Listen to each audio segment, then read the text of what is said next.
us at Metrojet. Okay, time now to fire up the TARDIS. Doctor Who is the sci-fi TV series with a cult following that's had audiences captivated since 1963. Scottish actor Peter Capaldi starred as the 12th regeneration of the Time Lord up until the end of last year, when Jodie Whittaker took the helm. Never be cruel, never be cowardly, and never ever eat pears.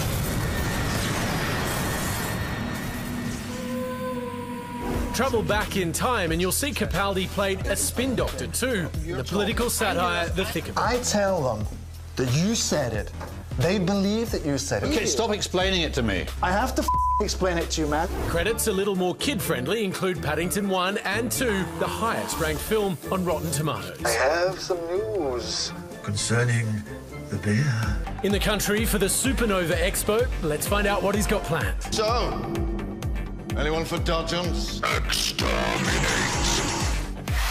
Would you please welcome Peter Capaldi?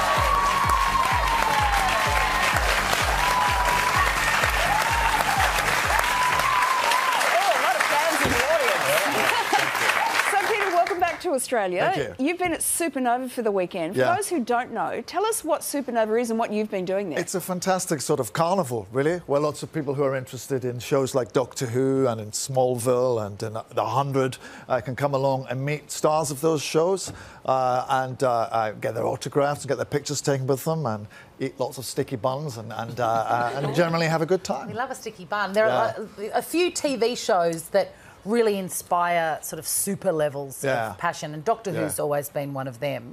Who's the most passionate fan you've ever met? The most passionate fan I've ever met? People would have tattoos of you on them, surely. Oh, I'm amazed. I mean, the amount of tattoo, when people do, they do lift up their... A girl today and showed me a large TARDIS, as we call it in the business. On her thigh. Oh, okay. You know, and I'm always, you know, I'm a happily married man, so I want to make sure that I respond to it in the appropriate way. So I just always say, was that painful? And usually it has been, Right. Now but as a kid, you were a massive Doctor Who fan, and I believe that you wrote to the BBC wanting to be... join the what I did was I used to write a lot to get Doctor Who's autograph, because I was very excited about the idea that there was a real person. And this was a letter I wrote, which I've actually. I was 15. And I wrote this to the Radio Times, which was the BBC listings magazine, and I've been trying to get rid of that letter for since then, because it's like probably the uncoolest thing you could do when you were 15. But didn't you want to join the fan club and they said no? I still can't talk about it. Okay.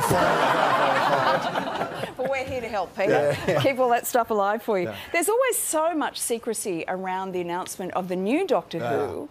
And, well, of course, you've moved on, and a woman has taken the new Doctor Who role. Yes. But I understand you actually had an inkling that it was going to be a woman before the announcement happened. Tell us about that. Well, I went to I like to wear Paul Smith suits, and Paul Smith's a fabulous designer, and he does a lot of stuff for me, and I go to his shop in London a lot.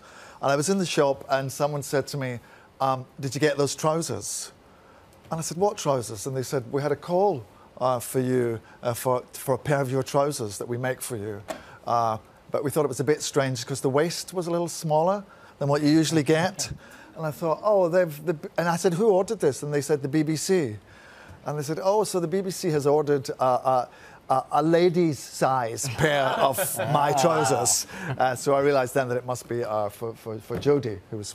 But she hadn't been announced, and I didn't know either. All I knew was... Oh, that's how you found out. That's how I found out. Pieces together. Yeah, from my tailor. Yeah. So you didn't rush to the BBC and try and squeeze into those trousers? I couldn't manage it. Peter, I'm a huge fan of yours from the Thick of It days. You played Malcolm Tucker. For people that haven't seen it before, you've got the foulest mouth in politics. Here he is. Only a cabinet minister. I am on. I have never been. And if you try me, you'll find my so grow. That's quite a cutting back. We had an incident here in Australia today that is like something straight out of the thick of it. You saw it earlier in the program. If you were advising that minister and she'd just come off air to you, what would have been Malcolm Tucker's response? I think he would have said that she was as useless as a marzipan dildo. Basically. We were looking at a total omni-shambles there. She was all over the place like a mad woman's shit. You know. Sorry, kids. That was me only being getting started. In fact, where is she tonight? Where is she now? Can I go talk to her? Oh, yeah, straight down the camera. There you go. I'm willing to help if you want to talk to me. I'm not Doctor Who anymore. But I will be Doctor Who this weekend at the Supernova Convention in Brisbane. Details on Supernova on the Gold Coast next weekend. Head to the links page on our website. Would you please thank Peter Capaldi?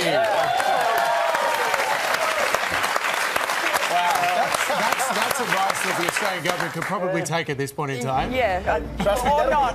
That'll be packaged up and sent to Kelly O'Dwyer. She will have seen that by morning. I think you're right. Thanks a lot, Peter.